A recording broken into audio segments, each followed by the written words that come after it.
Olá, meu nome é Isabel Lemos, eu sou gestora de renda variável do Fator. Eu estou aqui para falar do Fundo Fator Ações, a performance em julho. Antes de mais nada, a gente sempre gosta de começar falando um pouquinho de mercados e tendências. O mercado encerrou o mês de julho em clima de super quarta, com a manutenção de juros pelo Fed e pelo cupom, conforme esperado. O foco principal ficou nos discursos dos bancos centrais, que alinharam-se com as expectativas do mercado, reforçando a perspectiva de uma possível queda de juros do Fed ainda esse ano, enquanto no Brasil o discurso manteve-se mais focado na inflação. O índice Bovespa registrou uma alta de 3%, com destaques de fortes retornos em uma variedade de empresas e setores. O fluxo de capital estrangeiro foi positivo para a bolsa nesse mês. E ainda, para melhorar, a operação de Sabesp com uma colocação significativa de 16 bilhões e forte demanda. A perspectiva de queda de juros pelo Fed e sinais de alinhamento fiscal no Brasil podem incentivar o mercado a buscar ativos de maior risco, mesmo com juros elevados. Nesse cenário, o Fundo Fator Ações obteve um retorno positivo de 0,6%. Vou falar aqui um pouco das performances de alguns ativos, só para dar uma ideia de grandeza. Ambipar subiu 297%, Embraer 21,5%, Centauro 25,5%, Tenda 21%, VEG 20%, Simpar 19,5% e Sabesp 17%. Agora vou entrar um pouquinho na atribuição e performance do fundo, né? Aqui, antes disso, a gente acaba mostrando sempre o desempenho do mercado e da bolsa nos últimos meses, né? 3 meses, 12, 24 meses e no mês atual. E agora a gente fala um pouquinho dessa performance aí, que mostra bancos, infraestrutura e imobiliário como as melhores contribuições, e do lado negativo aí o consumo não discricionário e consumo discricionário.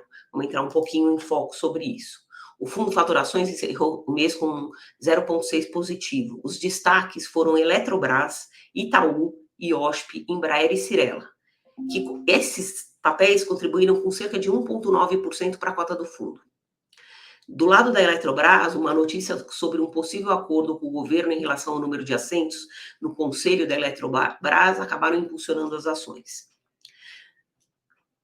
Por outro lado, do lado negativo, as contribuições foram de Carrefour, Açaí, Smart Fit e Positivo.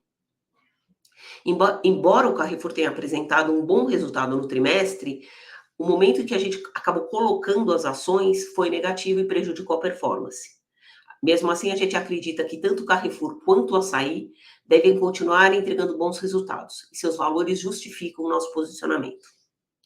Bom, agora a gente vai falar um pouco da exposição do fundo, das movimentações que a gente fez no mês de julho e como ficaram as exposições. Bom, esse mês a gente teve um pouco mais de movimentações. Aproveitamos para ajustar a carteira com base nos resultados do segundo trimestre, que dão uma maior visibilidade para as empresas e para os setores. O núcleo da carteira não teve grandes alterações. Vamos para as principais mudanças. A gente aumentou a posição de bancos, incluindo o Banco do Brasil. Aumentamos bebidas e alimentos, incluindo BRF, além da posição que a gente já tinha de JBS. A gente também aumentou a posição de consumo não discricionário, comprando Carrefour, lembrando que a gente já tinha uma posição de Açaí. Reduzimos significativamente a posição em energia, com redução de Petrobras e zeragem da posição de São Martinho. Também reduzimos infraestrutura e bens de capital, vendendo toda a posição de Embraer, que teve uma forte valorização. E, por fim, compramos Localizer e aumentamos a exposição em Eletrobras.